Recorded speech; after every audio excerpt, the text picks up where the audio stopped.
ஓசூர்ல villa வாங்கணும்னா Bagalur road தான் best சாய்ஸ்னு சொல்றாங்களே, ஏன் தெரியுமா? வாங்க சொல்றேன். அலசானத்தம் ரோட்ல அமைய போற புது பஸ் ஸ்டாண்ட், ஆர்டிஓ ஆபீஸ்னு எல்லா வசதிகளும் ஓசூரோட முகத்தையே மாத்திட்டு இருக்கு. அடுத்ததா டைடல் பார்க்கன் வருகை. ஐடி நிறுவனங்கள் பெருகும்போது ரியல் எஸ்டேட் டிமாண்ட் பல மடங்கு உயரப் போகுது. நீங்க ரெடியா? இந்த வளர்ச்சிக்கும் உங்க குடும்பத்தோட வசதிக்கும் ஒரு மையப்புள்ளி வேணும்ல? அங்கதான் கேபி லேக் அவென்யூ உங்களுக்காக நிக்குது. எங்க கேபி லேக் அவென்யூ காளஹஸ்திபுரம்ல அமைஞ்சிருக்கு.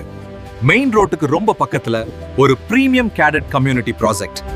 நாங்க வெறும் பிளாட் மட்டும் கொடுக்கல, தரமான கட்டுமானத்துல 3 BHK வில்லாவையே கட்டி தர்றோம். நோ காம்ப்ரமைஸ், ஈஸி ஆக்சஸ், பார்க்கவே ரொம்ப நீட்டா இருக்கும். இந்த பிரீமியம் ஃபீல் உங்களுக்கு கண்டிப்பா பிடிக்கும். 3 BHK villa 85 lakhs. Limited villas மட்டும் தான் இருக்கு. உங்க சைட் விசிட்ட புக் பண்ணுங்க. வெறும் 85 லட்சத்துல சொகுசு வில்லா. அது மட்டும் இல்ல, 80-90% வரை பேங்க் லோன் நாங்களே செஞ்சு தர்றோம். உங்க பட்ஜெட் இப்போ சேப். ஓசூர் வளர்ற வேகத்துல நீங்களும் ஒரு பகுதி ஆகணும்னு நினைச்சா உடனே கால் பண்ணுங்க. சைட் விசிட் புக் பண்ணுங்க.